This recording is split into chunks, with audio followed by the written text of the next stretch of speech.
Blessed are the merciful, for they shall receive mercy. Blessed are the pure in heart, for they shall see God.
Right now we're actually on a ride with one of our moto drifters, Bert, but he doesn't want to wash his bike.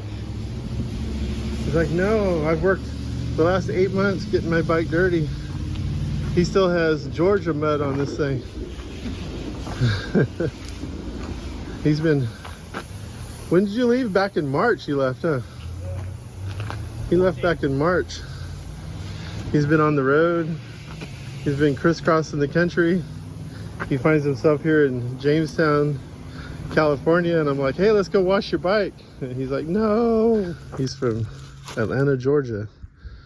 He's been riding this CRF 300, not just straight over here. He's been zigzagging the country since March, just living on what he carries on his bike. He's camping up at our house right now. And originally hooked up with Moto Giant. If you watch my channel, you know who Moto Giant is. But so what was the ride from Atlanta? Then you rode to hook up with Moto Giant. Where'd you meet him at? Northeast Alabama. Yeah.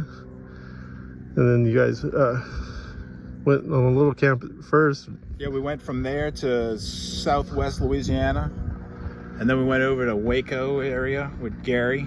Stayed at his little ranch for a couple of days, and then where do we go from there? Alamogordo? No, the engine blew up in about 200 miles outside of Odessa. Stayed in Odessa for about 9 days. You actually went into a motorcycle shop and they let you work on your bike in their shop.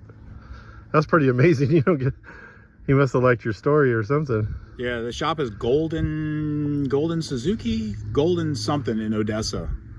Wow. Yeah, they were very friendly. So how long did it take you to get your bike running again? About 9 days. I mean, the ironic thing is all the parts came from Atlanta. So right where you're from. Yeah, right, like 30 minutes away from the house. So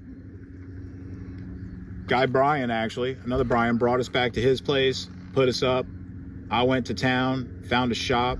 They let me move in and work on it, and tore it down one day, ordered the parts the next, and I think within 2 or 3 days the parts were there and I was putting it back together. But I think it was a total of about 9 days. You hooked up with Brian through Bunka Biker? Through Bunka Biker, yeah. We had just actually gone to the Bunka Biker rally in Louisiana, and then we used the Bunka Biker in Texas. So you got your bike all fixed, and then what, you guys took off from there? We took off from Odessa, headed to Alamogordo, hung out in Alamogordo for about 5 days, then went camping with Jim and his wife and his little girl. And then how'd you guys meet them? Jim reached out to Moto Giant and said to stop by if you're in the neighborhood, and so we got into the neighborhood and hung out with Jim. Wow. And then you went camping a little north of New Mexico. Well, it's still in New Mexico, but northern New Mexico, maybe middle. And then Moto Giant and I headed to Colorado, and we were in Colorado for about a week. And then I moved on. There was some weather coming in. I wanted to get ahead of the weather. And then from Moto there, Giant stayed? Moto Giant stayed. I had a ton of campfire wood, so it's sort of understandable. And then I've just been zigzagging. Spent 2 months in Utah. What about the Bert Trail? What was that like? Oh, I've been waiting 18 years to ride the Bert Trail. It was great. I had never heard of the Bert Trail until watching Moto Giant's videos and you talking about it. Yeah. It was worth the... Oh, well worth it. I did it twice. You did? Yeah. Wow. So you were in Utah for 2 months. 2 months. And what were you doing? I was going everywhere I shouldn't have been based on my skill set at the time. Oh, really? Yeah. So back up. This bike is his first bike. He literally bought this bike and has learned to ride on this trip. And now he's keeping up with someone like me. I mean, really. I don't think people understand how you ride if they haven't ridden with you. Well, anybody watching my channel kind of knows a little bit. But, okay. Yeah, it's no joke. Daylight, no light. Yeah, we came back to his house the other night in the middle of the night, pitch black, roads I'd never been on, and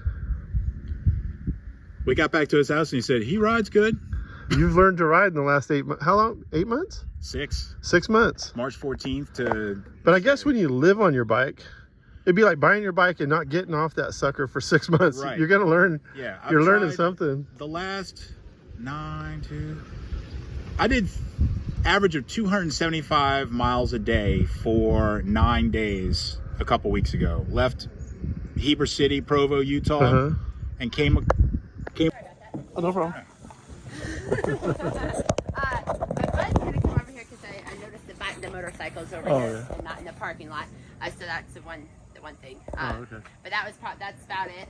What I was going to say. But you're probably not going to be here. We're not going to be here No. for 10, 15 minutes. But yeah, maybe for next time. Okay. We just found shade. Yeah, no, I totally get it.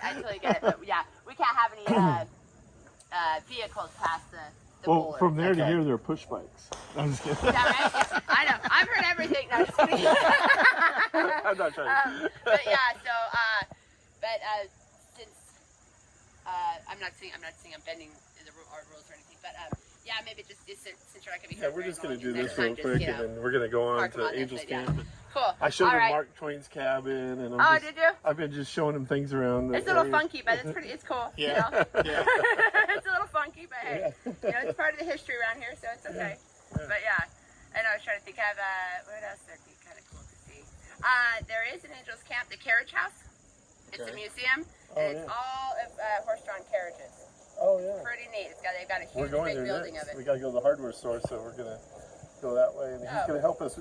For staying at our place, he's building us a chicken coop. Oh, cool. And so we got Right to on. get some saw blades, and so we're just kind of killing a bunch of things, cool. birds with one stone. Wonderful. Well, it's nice talking to you folks. Yeah, nice talking all to right. you. Nice And to I hope meet you you. have a good rest of your day. And good luck. Thank on you. your trip. And you probably have heard it, but I like those sunglasses. Oh, thank you. Yeah, they remind me of my 80s childhood. Oh, really? Yeah. Yeah, I actually got them at the gas station, the Glory Hole gas station. So. Oh yeah.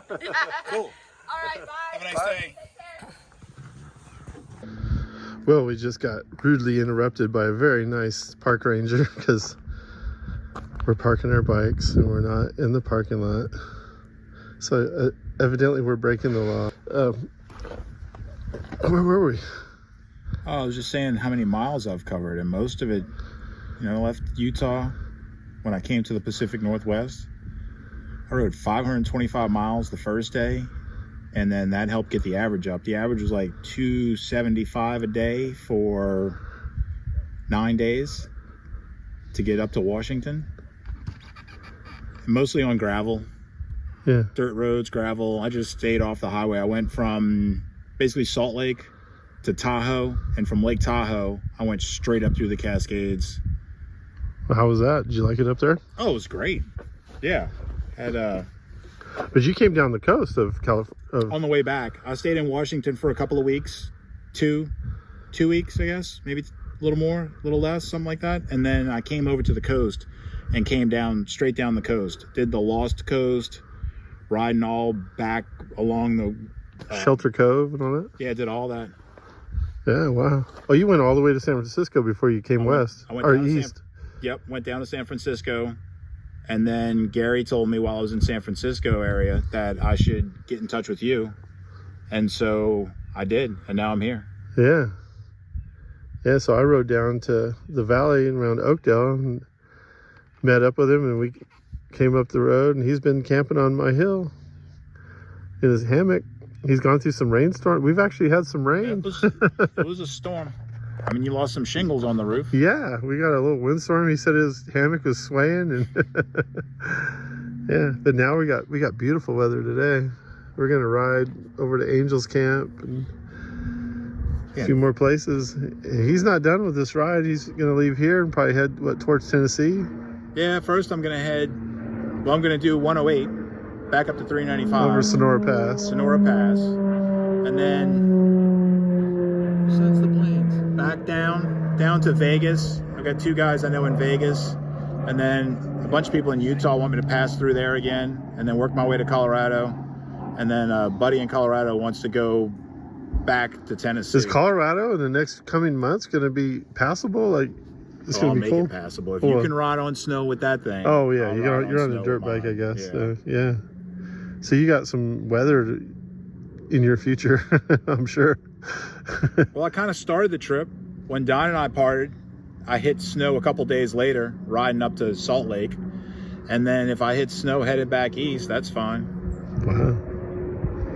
So yeah, he's actually been building a chicken coop at our place. So we're heading over to Angel's Camp to go get some saw blades and some other things. Anyway, yeah, it's been hella cool just hanging out with you. You don't have to boogie because we're riding. Thank you. Yeah. It is a fire. He's been vetted, so anybody wanna bring him in. He's hella cool. Okay.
No.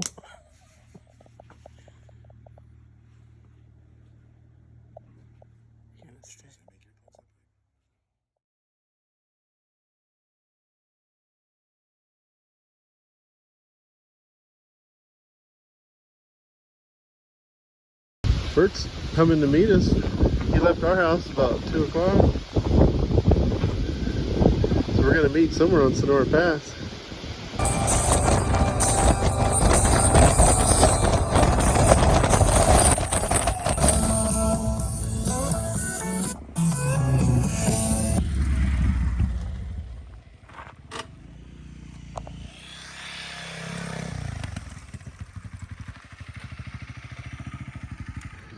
Well, we're all here at the famous Moto Giant camp up on Sonora Pass. That's where we camped for a few days. And look who we ran into. Bert! Oh, hey. We ran into Bert. We caught him just past the Sonora Junction, almost to Walker, California. He was going the other way. I'm like, hey, turn around. So what do you got to say, Bert? What did you think about Sonora Pass? Very nice. Only got caught up once or twice in spots I was going a little too fast. Every pass has its own challenges, and every pass is full of them, really. Yeah. And they're all different. Like this thing, 26%. The grade is 26%, and it's got nothing but turns. And there's a couple steep spots where you got to drop down 3 gears to get up it. Yeah, well, at least I do. That's the first, coming down the 26%, one of the first corners I got into, I didn't realize how much momentum I was carrying. I knew how fast I was going, but I didn't realize how much momentum, and the little brakes on this thing didn't really slow it down as fast as I felt comfortable. But good thing you got a new front tire. yeah. He got a new front tire mounted and everything for $60. Mounted, balanced, and a new tube. Right there in Sonora. What was it called? TNA Motorsports. TNA Motorsports. Yeah. Sonora. Guy hooked him up because he was on the road. He first just sold him the tire, and then he came outside and saw them using the porch and his kickstand trying to take the tire off. He's like, hold on, man. I think he sold you the tire at first for $75, huh? Just the tire. Yeah. And then he only charged him $60 mounted after he came out.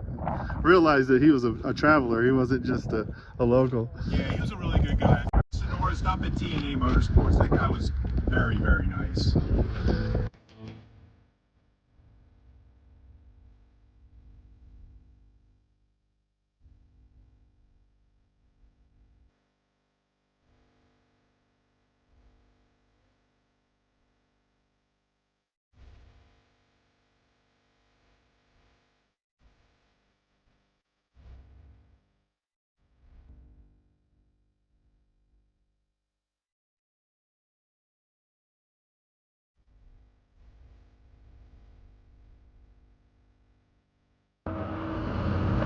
Oh, we brought Bert to Kennedy Meadows.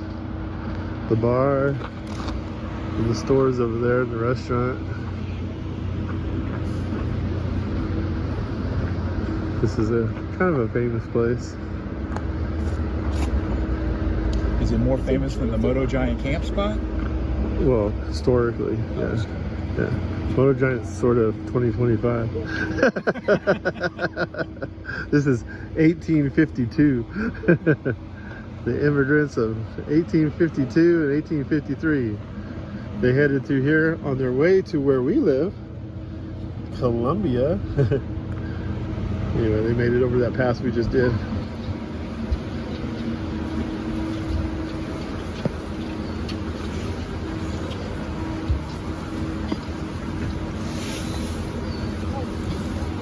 It's dinner time. You can rent horses and go. There's 3 lakes you can ride back to, and then they have pack meals in here too. There's one right there. So what do you think, Bert? I think it's beautiful here. He likes it. Yeah.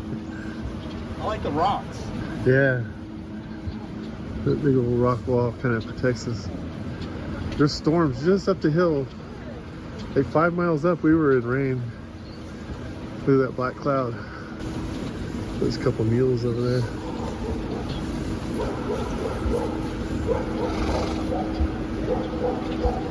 Oh, at the end of a long riding weekend.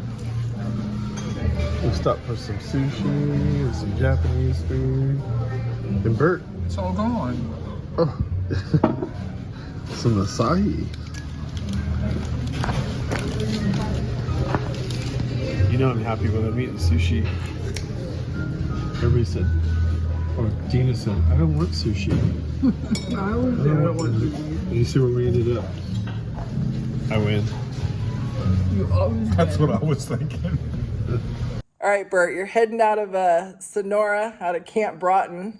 Where are you headed to next? Just south for right now. I'm gonna try and get maybe east of Fresno. I don't know. We'll see how far we go. I don't know. Actually, now that Brian's told me a couple tips about riding, I don't think the roads, even if they're twisty, are gonna make it that slow. So I think I can get to Fresno, east of Fresno, somewhere up in there. Right on, right on. All right, so I got a few questions for you. Okay. So far I've interviewed Keanu Reeves and now you. How do you feel following up Keanu Reeves? You good? You I'm good with good. it? Okay. Yeah, yeah. All right. So, when was the first time you rode a motorcycle? How old were you when you first rode a motorcycle? 49. 49? Okay. Yeah. How old were you when you knew it was for you? Probably 50. 50? So just right after? Okay. Just a couple weeks ago. Okay, right on, right on. And I had no idea this was going to happen. I did not intend on getting into the whole bike thing. I thought I would ride across the country, meet people, go home, keep it, ride in the woods. Yeah. Now I'm trying to figure out. Now you found out bikes are crack, right? Yeah. It's bad. Yeah, they're It's addictive. real bad. They're addictive. If you could ride anywhere in the world, no limits, where would you go?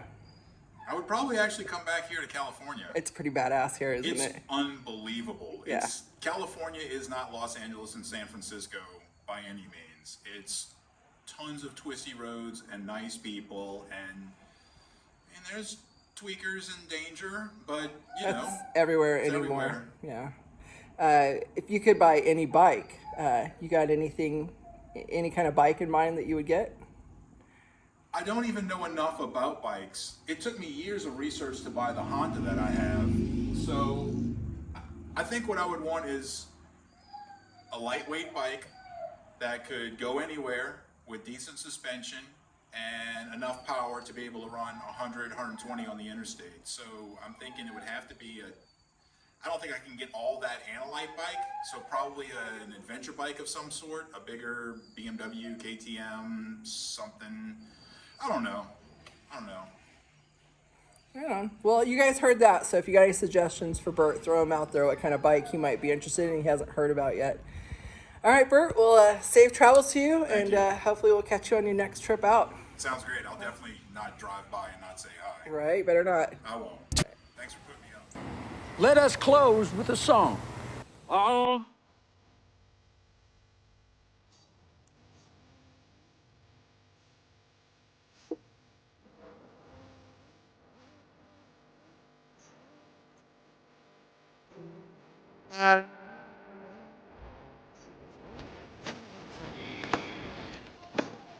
Yeah.